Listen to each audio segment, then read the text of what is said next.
হাদিস অস্বীকারীরা কোনো একটা হাদিস অস্বীকার করে না, তারা হুজ্জিয়াতুল হাদিস, হাদিস যে ইসলামের এভিডেন্স, পিলার, সনদ, ভিত্তি, এটা অস্বীকার করে। আমাদের দেশে মুনকিরুল হাদিস যারা হাদিস অস্বীকার করে তাদেরকে আমরা বাতিল বলি। মাসলাকে দ্বন্দ্ব, ওইটাও বাতিল। হাদিস মানে না সেও বাতিল, কোরআন মানে না সেও বাতিল। এই বাতিল ছাড়ার শব্দ নাই তো। আরে যে কাফের তারে কাফের বলো। আমাদের এই কালচার চেঞ্জ করতে হবে, এই ট্র্যাডিশন চেঞ্জ করতে হবে। কারো দ্বারা যদি কুফর হয়ে যায়, আর কুফরটা যদি হয় কুফর বাওয়াহা, নস্যে কোরআন, নস্যে হাদিস, ইজমায়ে সাহাবায়ে, তিনটা যদি অস্বীকার হয় তাহলে ওটা কুফর বাওয়াহা, তাকে কাফের বলতে কোনো আপত্তি থাকতে পারে না, বরং বলা ওয়াজিব। এই পরিপূর্ণ দ্বীন ইসলামের সবচেয়ে বড় সানাদ হচ্ছে কিতাবুল্লাহ, কোরআন, তারপর সুন্নাতু রাসূলিল্লাহ, রাসূলুল্লাহ সাল্লাল্লাহু আলাইহি ওয়াসাল্লামের সুন্নাত বা হাদিস।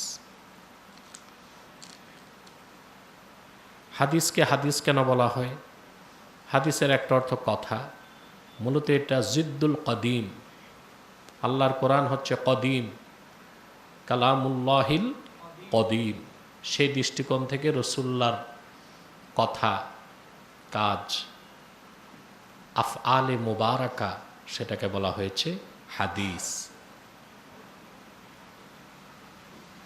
রাসূলুল্লাহ সাল্লাল্লাহু আলাইহি ওয়াসাল্লামের হাদিস, হুজ্জিয়াতুল হাদিস, হাদিসের প্রামাণ্যতার ক্ষেত্রে কোনো মুসলমানের কোনো সন্দেহ নাই। হুজ্জিয়াতুল কোরআনের ক্ষেত্রে যেমন কারো কোনো সন্দেহ নাই, কোনো মুসলিম হুজ্জিয়াতুল হাদিসের ক্ষেত্রেও কোনো সন্দেহ রাখতে পারে না। রাসূলুল্লাহ সাল্লাল্লাহু আলাইহি ওয়াসাল্লামের হাদিসকে অস্বীকার করার ধৃষ্টতা এখন আহলুল কোরআন দাবিদাররা দেখাচ্ছে তা না। সাহাবায়ে কেরামের যুগেও এমন কিছু লোক ছিল যারা মুনকিরুল হাদিস ছিল। খুব চিন্তা ভাবনা করে দেখলাম, যত বাতিল ফেরকা পৃথিবীতে আত্মপ্রকাশ করেছে, ৭২টা বাতিল ফেরকা, সবগুলোই কোনো না কোনোভাবে সুন্নাহের অস্বীকারী। কারণ সুন্নাহ বা হাদিসকে বাদ দিলে কোরআন শরীফের ব্যাখ্যা মন মতো করা যায়। সুন্নাহ বা হাদিসকে বাদ দিলে, আর তোমরা ছাত্ররা তো কথা বলবা, আল্লাহ রাসূল সাল্লাল্লাহু আলাইহি ওয়াসাল্লামের হাদিস বা সুন্নাহকে বাদ দিলে কোরআন শরীফের ব্যাখ্যা মন মতো করা যায়। আর কোরআন শরীফের ব্যাখ্যা মন মতো করেই ৭২ ফেরকা জাহান্নামী হয়েছে। ৭২ ফেরকার সবগুলো বাতিল না, কিছু ছিল জঘন্য কাফের, জঘন্য। মূল ফেরকা তৈরি হয়েছিল ৬টা। কয়টা? খাওয়ারেজ, রাওয়াফেজ, জবরিয়া, কদরিয়া, মুতাজিলা, জাহমিয়া। প্রত্যেকটা বার ১২ ভাগ হয়েছে। এই ৬ বারং ৭২-এর বাইরে ৭৩ কোনো ফেরকা আমরা ছাড়া। আমরা তো আহলুস সুন্নাহ ওয়াল জামা। ৭৩-এর মধ্যে আমরা আহলুস সুন্নাহ ওয়াল জামা। বাকি ৭২টা সবই কি একেবারে পথভ্রষ্ট, বাতিল, জাহান্নামী, তাতে কোনো সন্দেহ নাই। তবে এর মধ্যে কিছু কিছু বাতিল, কিছু কিছু কাফের।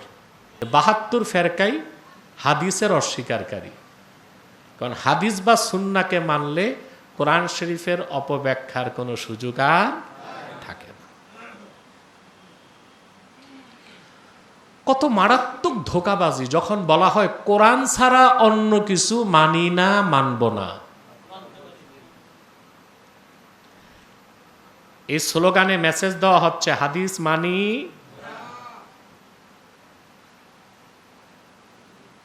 সকল সমস্যার সমাধান দিতে পারে আল কোরআন, এটা ঠিক আছে।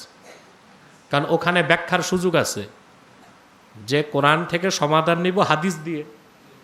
কি দিয়ে? কি দিয়ে? কোরআনের ব্যাখ্যা নিব কি দিয়ে? হাদিস দিয়ে। কিন্তু যখন বলা হয় কোরআন ছাড়া অন্য কিছু মানি না, মানব না। এখানে একটা মেসেজ আছে, হাদিসও। তোমরা দেখেছো মুনকিরুল হাদিসদের সাথে আমার ডিবেটগুলো, বাহাসগুলো তো দেখেছো, অনেক লম্বা লম্বা বাহাস, এগুলো সব রেকর্ডে আছে, লিখিত আছে, দেখে নিও। কোরআনকে বিশ্বাস করা যে এরকম ফরজ, রাসূলুল্লাহ সাল্লাল্লাহু আলাইহি ওয়াসাল্লামের হাদিস বিশ্বাস করা ওই রকম ফরজ। আল্লাহ বলেছেন ওয়া আনজালনা ইলাইকা যিকরা, যিকরা মানে কোরআন। মুহাম্মদ সাল্লাল্লাহু আলাইহি সাল্লাম, আমি আপনার উপর এই কোরআন নাজিল করেছি। এখানে একটা বিষয় আছে, আল্লাহ তাআলা দুই ধরনের সিগা ব্যবহার করছেন। নাজ্জালনা বাবে তাফিল থেকে, আনজালনা বাবে ইফআল থেকে। নাজ্জালা ইউনাজ্জিলু তানজিল থেকে খাসিয়ত এইরকম প্রকাশ পায় যেটা ক্রমে ক্রমে নাজিল হয়। আর বাবি ইফআল থেকে যখন আনজালনা আসে, ইনজাল থেকে, তার মানে দাফআতান ওয়াহেদা, একবারে নাজিল। এখানে মুরাদ হচ্ছে পুরা কোরআন। মুরাদ কি? পুরা কোরআন। কারণ আনজালাল্লাহুল কোরআনা ফি লাইলাতিল কদরে মিন লাউহিল মাহফুজ ইলা বাইতিল ইজ্জা ফিস সামাঈদ দুনিয়া দাফআতান ওয়াহিদা। লাইলাতুল কদরে আল্লাহ পুরা 30 পারা কোরআন লাউহে মাহফুজ থেকে বাইতুল ইজ্জাতে নাজিল করছেন। এখানে মুরাদ পুরা কোরআন। আল্লাহ বলেন মুহাম্মদ সাল্লাল্লাহু আলাইহি সাল্লাম, আমি আপনার উপর কোরআন নাজিল করেছি যেন কোরআন কারীমের সুস্পষ্ট ব্যাখ্যা মানব জাতিকে দিতে পারেন। মা নুজ্জিলা ইলাইহিম, যা নাজিল করা হয়েছে তাদের হেদায়েতের জন্যে, ওয়ালা আল্লাহুম ইয়াতাফাক্কারুন, এবং যেন তারা চিন্তা করে। তাহলে বোঝা যাচ্ছে কোরআন কারীম থেকে সকল ব্যাখ্যা, কোরআন কারীম থেকে সরাসরি সব কিছুর ব্যাখ্যা নেওয়ার ক্ষমতা সাহাবায়ে কেরামেরও ছিল না। এটা শুধু রাসূলুল্লাহর জন্য খাস। উম্মত আমাদের তো প্রশ্নে আসে না। সাহাবায়ে কেরামও কোরআন কারীম থেকে সব কিছুর ব্যাখ্যা সরাসরি নেওয়ার ক্ষমতা রাখতেন না, যদি না আল্লাহর হাবিব সাল্লাল্লাহু আলাইহি ওয়াসাল্লাম ব্যাখ্যা না করে দিতেন। তো কোরআনের বাইরে যা কিছু আল্লাহ রাসূল বলেছেন সবটাই তো হাদিস, সবটাই হাদিস, তাও স্বীকারের কোনো সুযোগ নাই। কোরআন শরীফের অন্যত্র আল্লাহ তাআলা বলেছেন লা তুহাররিক বিহি লিসানাকা লিতা'জালা বিহি ইন্না আলাইনা জামআহু ওয়া কুরআনাহু, আই কিরাআতাহু। এখানে কোরআন মাসদারের অর্থ দিবে কিরাআতাহু। আল্লাহ বলেন আপনি দ্রুত কোরআনকে আত্মস্থ করার জন্য আপনার জবান মুবারক সঞ্চালন করবেন না। আপনার সিনায় কোরআন জমা করার আর কোরআন পড়ার সাধ্য, তৌফিক আমি আপনাকে দিব। সুম্মা ইন্না আলাইনা বায়ানাহ, তারপর ওই কোরআনকে ব্যাখ্যা করার দায়িত্ব আপনার কাছে আমি আল্লাহরই। কোরআন তো কোরআন, কোরআনের বাইরে যে ব্যাখ্যা আল্লাহ দিচ্ছেন ওটা তো হাদিস ছাড়া গতি নাই, আছে? সেজন্য হাদিসটা ওয়াহি গায়রে মাতলু। অতএব যারা হাদিস অস্বীকার করে সামগ্রিকভাবে বলবে যে আমি কোনো হাদিস মানি না, বেলা শক সে কাফের। সে কি? এতে কোনো সন্দেহ? উলামায়ে আরব, উলামায়ে আজমের মধ্যে সমস্যা আছে, কিছু বিভ্রান্তি ঢুকে গেছে। ইমাম আজমের কিছু মাসালা তারা বুঝে নাই। ওই যে কাফেরকে কাফের বলার ক্ষেত্রে দেখা হবে 99টা যদি কুফর পাওয়া যায়, একটা যদি ইমানের লক্ষণ থাকে তাকে কাফের বলা যাবে না। প্রথম প্রশ্ন, এটা কোন মারজাতে আছে? সনদ কি এই কথার? আবু হানিফা বলছে সনদ লাগবে না, কোথাও এটার সনদ নেই। আবু হানিফা বলছেন, মতনে পাওয়া যায় না, মেনে নিলাম বলেছেন। ব্যাখ্যা মোল্লা আলী কারি করে দিছেন। কারো যদি আমলে দেখা যায় কুফরের সব আলামত পাওয়া যায় আমলের দৃষ্টিকোণ থেকে 99টা, আকিদায় না, আকিদায়। তাহলে এই কথাটা আমরা বুঝি না। এই জন্য আমাদের দেশে মুনকিরুল হাদিস যারা হাদিস অস্বীকার করে তাদেরকে আমরা বাতিল বলি। মাসলাকে মাসলাকে দ্বন্দ্ব, ওইটাও বাতিল। হাদিস মানে না সেও বাতিল, কোরআন মানে না সেও বাতিল। এই বাতিল ছাড়ার শব্দ নাই তো। আরে যে কাফের তারে কাফের বলো। আমাদের এই কালচার চেঞ্জ করতে হবে। এই ট্র্যাডিশন চেঞ্জ করতে হবে।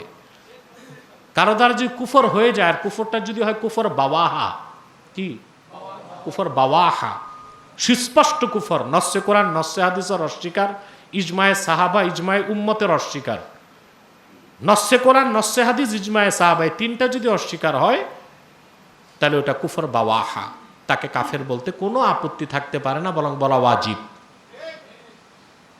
কথা বুঝতে পেরেছেন? তাহলে আমাদের এখন বড় শত্রু লামাজহাবিরা তো আছেই, তারা ঘরের শত্রু। আহলুল হাদিস দাবিদাররা হচ্ছে, আর আহলে কোরআন দাবিদার, আহলে কোরআন নামের আহলে শয়তানরা হচ্ছে দ্বীনের শত্রু। ওরা ইহুদি খ্রিস্টানের চেয়ে বড় শত্রু আমাদের, কারণ তারা কোনো হাদিসকে বিশ্বাস, কোন হাদিসকে অস্বীকার করলে নামাজের অস্তিত্ব নাই, জাকাত নাই, হজ নাই, সম নাই, কিচ্ছু নাই, ইসলামের অস্তিত্ব খুঁজে পাওয়া যাবে না। সেজন্য রাসূলুল্লাহ সাল্লাল্লাহু আলাইহি ওয়াসাল্লামের হাদিসের চর্চা, সুন্নাহের চর্চা ব্যাপক থেকে ব্যাপক করতে হবে। সেই সুন্নাহের উপর অটল অবিচল থেকে সুন্নার খেদমত করার একটি প্রয়াস হচ্ছে দারসে নিজামি মাদ্রাসা, যেখানে হাদিসকে সবচেয়ে বেশি প্রাধান্য দেওয়া হয়। আলিয়ার প্রতিষ্ঠানগুলো এই লক্ষ্য অর্জন করতে পারেনি, আগে পেরেছে, পরবর্তীতে সরকারের হস্তক্ষেপের কারণে এ লক্ষ্য তারা অর্জন করতে পারে না।